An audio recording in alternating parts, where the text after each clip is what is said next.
Hello there, this is R2DA. Today we're playing Reason to Die 1.3.6a. So, this update was released a bit more than a week ago. So that's... it was supposed to be released sometime in the summer, but then now it's the Aquatic update and not the summer update. I mean, I'm talking about 1.3.6. These puddles here, they do stun you, so watch out for that. There are tickets on them though. See, I just got the tickets. I'm probably gonna fall off the map. There we go. So this is the obby. There's oh my goodness, this guy's throwing eggs. Okay. Anyway, we have these. The first part is these blocks that have puddles on them. Puddles kill you, or they don't kill you, but they stun you, and then you can fall off the map if you're not careful. And this next part is rotating blocks. Or not rotating blocks, but they're shifting, I guess. Better way to put it. And I can't seem to find a way to get out of this area.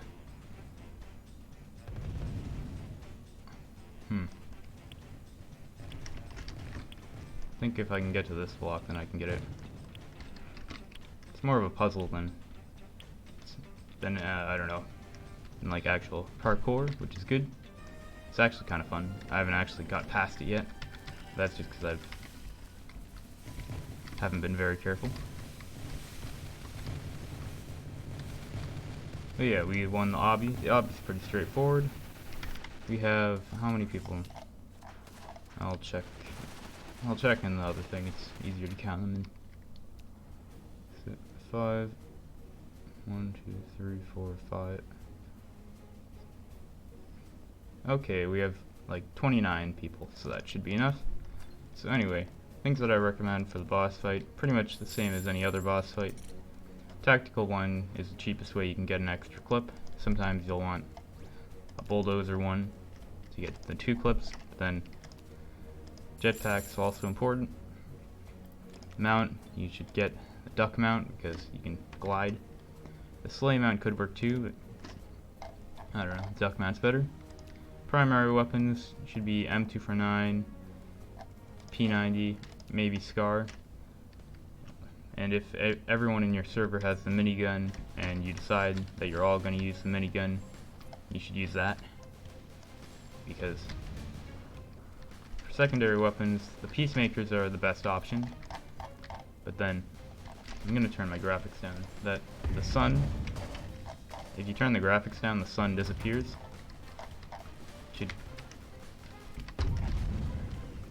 Yeah, this is an anchor attack, so when he does this, when he sits on the chest, you should stare at the sky to make sure there are no anchors above you. Sometimes you can't even see them, which is bad. And they spawn in the sky for half a second, and then they teleport to the ground, and then there's a pretty big explosion, and it insta-kills anyone that's like, on the ground. So yeah, it's pretty OP. Yeah, here it is again. So there's an anchor. Sometimes they teleport, sometimes they like... Yeah, see it went down a little bit and then it just teleports. Which is kind of dumb because... Shoot. Alright.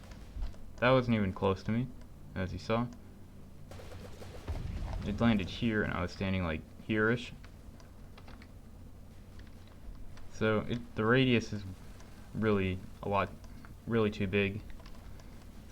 The fall speed is way too fast. It's faster than any other like fall speed in the game. It's probably even faster than the bullets before the laser bullet update. And then yeah, that attack is the only one that I would have changed or just removed, honestly. The health is 550,000 health, which is insane, and it also can heal like 250,000 health with this like first aid kit thing here. See there, it just went up like just to full health again. Almost to full health again. So here's the evil bubble attack, which it just spawns the bubbles and then they can trap survivors. But then, if you shoot the bubbles, it sometimes will pop, other times it won't, but most of the time they pop.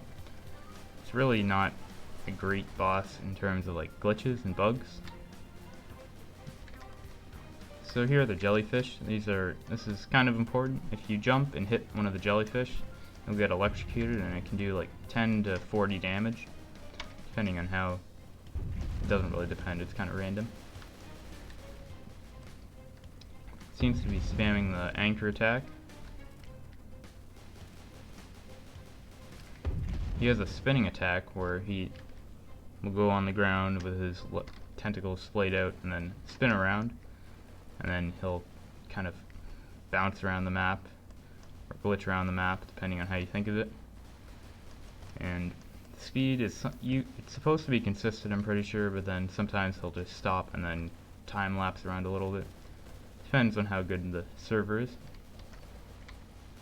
Here's the harpoon attack. I didn't know it did that much damage. It just did 150 damage, so, or it looked like it did 150 damage to someone. Maybe it just did 50. I'm not sure. But it looks a lot more. That's probably the most balanced attack it has. See, like, look at this. It just flings all these guys off the map.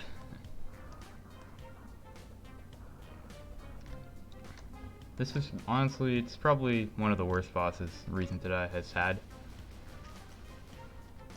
It's not very much fun. You can only really beat it if you have a server full of high ranks. And it still takes forever, because he has a ton of health. It's really not balanced. Yeah.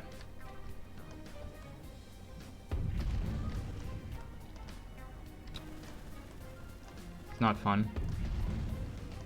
So anyway, let's talk about the other event items. Let's go back to that. First off, we have Panama Punch. This regenerates your health, and it gives you zombie immunity for 10 seconds, I'm pretty sure. Let's just read. 10 seconds of immunity, yep. So that's pretty cool. Probably one of the best items we've gotten yet. One of the best event items. We have popsicles.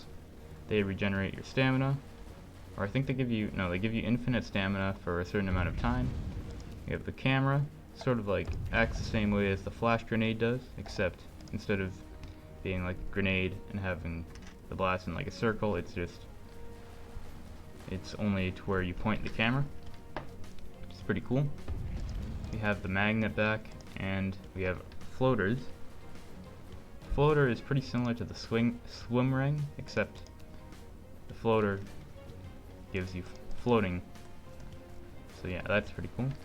It makes it so that you can float, you don't drown in swimmable water like Panama Beach.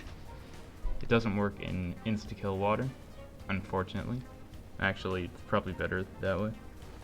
It makes it so you don't drown. So that's pretty cool. I like that. It's not very useful, but yeah. We have the jet ski mount. It works in insta-kill water and normal water, but it only lasts for 25 seconds before it despawns, and then if you use the frog armor or with the jet ski, when it despawns you can just wait for it to spawn again, but not in insta-kill water, of course. We have our weapon here. The Splashy Washy is what it's called. It's modeled after a Super Soaker or something. It has decent range, really good accuracy. Damage is really doesn't do any damage really. 24 ammo, 2 magazines in reserve, so it does what, like 72 damage per magazine. But the good thing about it is it does a lot of damage to elementals, and it has hard impact 4, but that's really not very significant. It looks like it'll just be like any other useless event weapon, except it's actually kind of you could use it against elementals. I don't know. Do whatever. I guess that pretty much wraps it up for the video. Thanks for watching, and I'll see you next time.